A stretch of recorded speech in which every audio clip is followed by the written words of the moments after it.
संध्या की परेशानियां बढ़ती ही जा रही थीं। संध्या का पति दिनेश जिस गैराज में नौकरी करता था, उसके मालिक ने अचानक गैराज बेच दिया और दिनेश की नौकरी चली गई।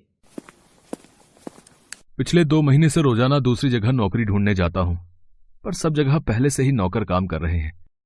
अब एक गैराज में बात करके आया हूं, पर उसका मालिक सिर्फ 50 रुपए रोजाना के देने को बोल रहा है। क्या करूं? मजबूरी में अभी वहीं हां कह दिया है। रवि और तान्या की स्कूल की यूनिफॉर्म और जूते छोटे हो गए हैं। कई बार इनकी टीचर फोन पर कह चुकी है। क्या करूं? 50 रुपए रोजाना मिलेंगे तो भी उससे घर का खर्चा चला लें या बच्चों को पढ़ा लें। आप परेशान मत हो, सब ठीक हो जाएगा। ये लो खाना खा लो। लगता है मेरा फोन बज रहा है। कैसी हो माँ? मैं ठीक हूँ बिटिया। और सुन, तेरी नानी की तबीयत ठीक नहीं है। वो तुझे बहुत याद कर रही थी। उनका हमारे सिवा और कौन है। तेरे नाना जी के चले जाने के बाद वो बिल्कुल अकेली हो गई हैं। एक दिन के लिए चलेगी मेरे साथ जयपुर नानी जी से मिलने? हाँ माँ, मन तो मेरा भी बहुत है नानी जी से मिलने का। बच्चे भी मिल लेंगे। नानी जी से मिले कई साल हो गए।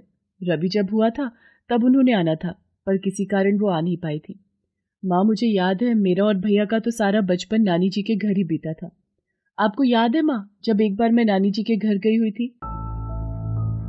नानी, आप ये डंडे से क्या कर रहे हो? संध्या बिटिया, मैं पेड़ से कच्चे आम तोड़ रही हूँ। फिर इन कच्चे आम से अचार, चटनी और शरबत बनाऊंगी। तो ये बात है, रुको मैं अभी झट से पेड़ पर चढ़कर कच्चे आम तोड़ देती हूँ। अरे वाह संध्या बेटी, तूने तो ढेर सारे कच्चे आम तोड़ दिए। चल, अब तुझे उपहार में कच्चा आम काटकर नमक लगा कर देती हूँ। है ना स्वादिष्ट? माँ, आज भी उन कच्चे आम का स्वाद मैं भूल नहीं पाई हूँ। नानी के बाग के कच्चे आम आज भी बहुत याद आते हैं। ठीक है, फिर हम कल ही चलते हैं। अगले दिन संध्या अपनी माँ और बच्चों के साथ अपनी नानी के घर जाती है। संध्या, कितने समय बाद तुझे देख रही हूँ। ये देख, मैंने तेरे लिए क्या रखा है। कच्चे आम की चटनी, और ये तो नमक लगे कच्चे आम। अरे वाह नानी। बच्चों, ये देखो, मैं ये बचपन में खूब खाती थी। रवि और तान्या को भी कच्चा आम बहुत पसंद आता है। नानी जी, क्या ये कच्चे आम हम अपने घर ले जाएं? हाँ बच्चों, जरूर। माँ, ऐसा कच्चा आम हमने पहले कभी नहीं खाया। नानी, आज बहुत दिनों बाद बच्चों के चेहरे पर खुशी आई है। अरे संध्या बिटिया, तू रोने क्यों लगी? सब ठीक तो है ना? दामाद जी की नौकरी कैसी चल रही है? संध्या रोते हुए अपनी परेशानी अपनी नानी को बताती है। संध्या, तुझे परेशान होने की जरूरत नहीं है। मैं तुझे एक ऐसी चीज दूंगी जिससे तू अपना खुद का व्यापार कर सकती है और अच्छे पैसे कमा सकती है। ये ले, ये मेरे पास कच्चे आम के पेड़ के कुछ बीज हैं। इन्हें तू अपने घर के आंगन में बो देना। फिर कुछ ही दिनों में इन बीजों से कच्चे आम के बड़े बड़े पेड़ उगाएंगे। फिर तू उन कच्चे आमों को बेचकर आराम से पैसे कमा सकती है। सच नानी, ये तो बहुत अच्छा हो जाएगा। आपने तो मेरी बहुत बड़ी मुश्किल आसान कर दी नानी। संध्या बेटी, ये कोई साधारण बीज नहीं है। ये बीज आज से कई वर्ष पहले मुझे एक साधु बाबा ने आशीर्वाद स्वरूप दिए थे, और इन्हीं बीजों के चमत्कार से मेरे बाग में कच्चे आम के पेड़ फल फूल रहे हैं। आज तुम्हें इन बीजों की बहुत जरूरत है, इसलिए मैं ये अद्भुत चमत्कारी बीज तुम्हें दे रही हूँ। अपनी नानी से कच्चे आम के पेड़ के बीज लेकर संध्या घर लौट आती है और वो उन बीजों को अपने घर के आंगन में बो देती है। कुछ समय बाद उन चमत्कारी बीजों में से आम के बड़े बड़े पेड़ उगाते हैं और पेड़ कच्चे आम के फल से भर जाते हैं। माँ, हमारे पेड़ पर तो बहुत सारे आम उगाए हैं। माँ, आप भी हमारे लिए नानी की तरह कच्चे आम को नमक लगाकर खिलाओ ना, और आप इनका अचार, मुरब्बा, शरबत सब बनाना। हाँ हाँ बच्चों, ठीक है। हमें सबसे पहले ये आम तोड़कर इस पेटी में भरने हैं। अब मुझे सबसे पहले एक ठेला किराए पर लेना होगा ताकि मैं रोजाना कच्चे आम बेच सकूं। संध्या कच्चे आम का ठेला लगाने लगी। लोगों को संध्या के ठेले के कच्चे आम बहुत पसंद आ रहे थे। संध्या, तुम्हारी कच्चे आम का मैंने अचार डाला और 1 हफ्ते में ही निपट गया। बहुत ही स्वादिष्ट कच्चे आम है। सही कह रही हो बहन जी, मैं भी कच्चे आम ही खरीदने आई हूँ। मैंने भी संध्या से खरीदे कच्चे आम की चटनी और मुरब्बा बनाया तो 2 दिन में ही बच्चों ने खाकर खत्म कर दिया। संध्या, मुझे 2 किलो कच्चे आम और दे देना। जी मैं अभी तोल देती हूँ। हे भगवान, तेरा लाख लाख शुक्र है। कम से कम ये काम करके मैं दिनेश की सहायता तो कर सकती हूँ। और सबसे बड़ा शुक्रिया तो नानी जी को है, जिन्होंने मेरी परेशानी को हल कर दिया। अब सबसे पहले इन पैसों से नानी जी और माँ के लिए एक अच्छी सी साड़ी और चप्पल खरीद कर ले जाऊंगी। नानी जी और माँ खुश हो जाएंगी। संध्या की नानी जी के दिए कच्चे आम के बीजों से उगे पेड़ हमेशा फल देने वाले थे। उन पर हमेशा कच्चे आम उगते रहते थे। धीरे धीरे संध्या का कच्चे आम का व्यापार बहुत बढ़ गया। संध्या ने कच्चे आमों से बना अचार, चटनी, मुरब्बा आदि बनाने का कारखाना खोल लिया, जहां पर उसने जरूरतमंद गरीबों को काम दिया। अपनी मेहनत से संध्या ने सफलता हासिल की और अपने पति और बच्चों के सपनों को पूरा किया। एक गांव में राधिका नाम की लड़की रहती थी। राधिका अपनी माँ के साथ रहती थी। बचपन में उसके पिता की मृत्यु हो गई थी। तब से उसकी माँ ने बहुत मेहनत करके और उसकी देखभाल करके उसे बड़ा किया था। लेकिन धीरे धीरे जैसे ही उसकी माँ की उम्र बढ़ती जा रही थी, वैसे ही उनके काम करने की क्षमता भी कम होती जा रही थी। इस वजह से घर चलाने की जिम्मेदारी राधिका को उठानी पड़ी। एक दिन वो अपनी माँ के पास गई और उसने कहा, माँ, घर घर में काम करके घर चलाना बहुत मुश्किल हो रहा है। मुझे कोई और काम करना होगा। इसलिए मैं सोच रही थी हमारे घर के पीछे जो बगीचा है वहां मैं एक आम का पेड़ लगा लूं। वो तो ठीक है बिटिया, लेकिन पेड़ के बीज खरीदने के लिए तुझे पैसे कहाँ से मिलेंगे? हमारे घर में तो एक भी पैसा नहीं है। माँ, मैंने काम करके कुछ पैसे जमा किए हैं। उन पैसों से ही मैं बीज खरीद कर लाऊंगी और फिर आम का पेड़ लगाऊंगी और उसकी देखभाल भी करूंगी। बेटी, अब तो तू जिम्मेदार हो गई है। तुझे जो सही लगे तू वही कर। मैं हमेशा तेरे साथ हूं।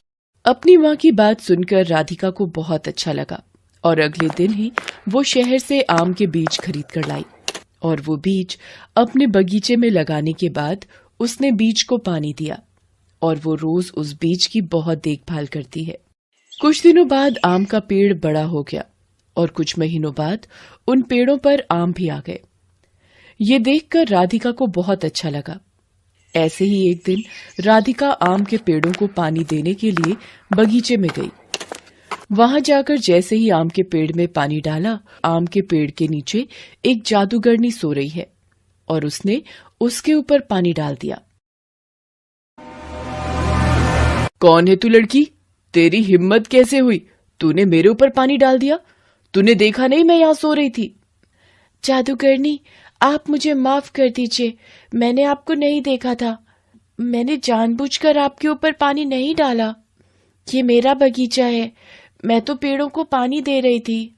लेकिन राधिका की बात सुनकर भी जादूगरनी का गुस्सा शांत नहीं हुआ और उसने गुस्से में राधिका से कहा, तुम्हें इसकी सजा जरूर मिलेगी। मैं तुम्हारे साथ कुछ ऐसा करूंगी कि जिंदगी भर तुम इस दिन को याद करोगी और तुम्हें पछतावा होगा। ये कहकर जादूगरनी ने अपनी जादुई छड़ी घुमाई और राधिका के आम के पेड़ों पर जादू किया और हंसते हुए वहां से चली गई। राधिका को कुछ भी समझ में नहीं आया और पेड़ों को पानी देते हुए वो सोचने लगी, लगता है ये जादूगरनी पागल है। इसके जादू से तो कुछ भी नहीं हुआ। ये कहकर वो अपने घर वापस चली गई।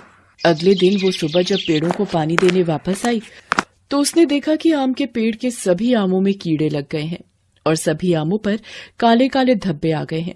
ये देखकर राधिका को रोना आ गया। तभी उन आमों में से एक आम की आवाज सुनाई दी। क्या हुआ?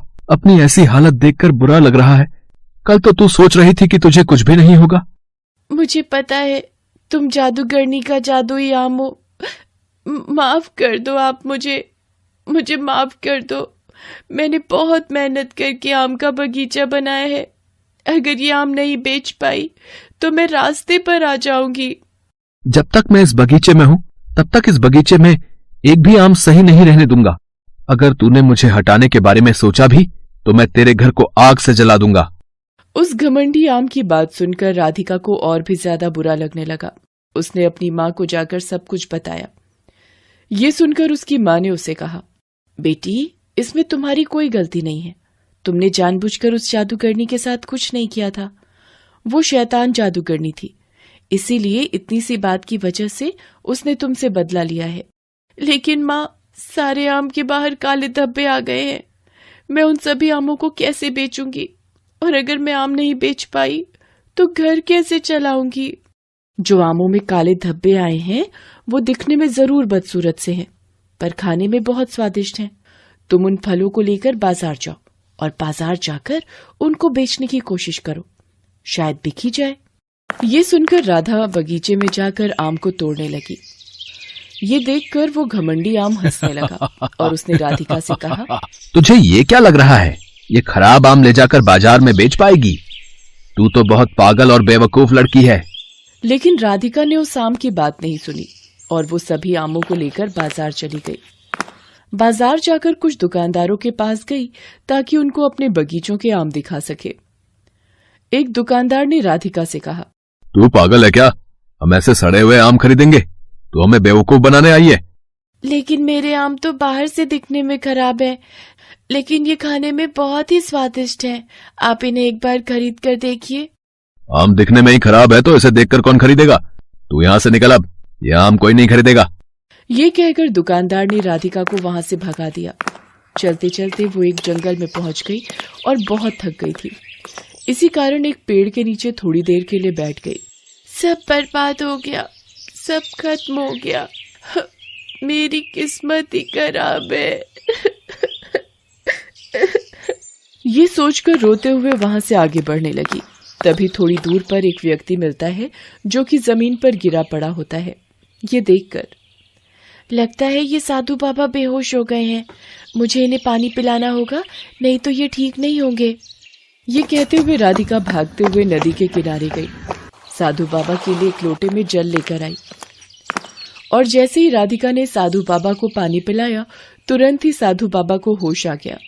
साधु बाबा ने आंख खोलकर राधिका को देखा और राधिका से कहा, बेटी, तुम कौन हो? तुमने आज भगवान की तरह आकर मेरी जान बचाई है। मुझे पता नहीं मैं तुम्हें कैसे शुक्रिया कहूं। आप मुझसे उम्र में इतने बड़े हैं, मैं आपकी जान बचा पाई, ये मेरे लिए सबसे बड़ी बात है। लेकिन आपकी ये हालत कैसे हुई? बेटी, मैं एक चुड़ैल को पकड़ने गया था, लेकिन वो बहुत ताकतवर है और वो मेरा पीछा करने लगी और मैं भागते भागते बेहोश हो गया। लेकिन बेटी, तुम इस सुनसान जगह पर क्या कर रही हो? उस साधु बाबा की बात सुनकर राधिका ने सारी बात साधु बाबा को बताई। ये सुनकर साधु बाबा ने राधिका से कहा, बेटी, उस शैतान जादूगरनी ने तुम्हारे साथ बहुत गलत किया है, लेकिन तुमने मेरी जान बचाई है, इसीलिए मैं तुम्हारी जरूर मदद करूंगा। ये कहकर उन साधु बाबा ने अपना हाथ घुमाया और उनके हाथ में एक जादुई बोतल आ गई। फिर उन्होंने वो जादुई बोतल राधिका को दी और राधिका से कहा, इसमें जादुई पानी है। ये पानी तुम अपने बगीचे के चारों तरफ छिड़क दो, फिर देखना सब कुछ ठीक हो जाएगा। अभी मैं चलता हूँ, मुझे उस चुड़ैल को पकड़ना ही होगा। ये कहकर वो साधु बाबा वहां से चले गए। राधिका वो जादुई पानी लेकर अपने घर वापस चली गई। वहां जाकर उसने जैसे ही वो पानी अपने बगीचे के चारों तरफ छिड़का, तभी वह घमंडी आम आग में जलने लगा और जलकर राख हो गया। कुछ देर बाद सभी आम वहां से गायब हो गए और उनकी जगह सोने के आम आ गए। ये देखकर राधिका खुशी से नाचने लगी। उसके बाद से राधिका धीरे धीरे सोने के आम बेचकर पैसे कमाने लगी। कुछ दिनों में ही वो बहुत अमीर हो गई और वो अपनी माँ के साथ बहुत खुशी खुशी रहने लगी। Best buddies. Hello friends, thanks for watching this video. अगर आपको ये वीडियो पसंद आया है तो प्लीज लाइक, सब्सक्राइब, कमेंट्स करें इस वीडियो पर और हाँ, शेयर करना भी ना भूलें। और भी मजेदार वीडियो देखने के लिए नीचे दिए गए बेल आइकॉन को दबाएं। देखते रहिए बेस्ट बडीज।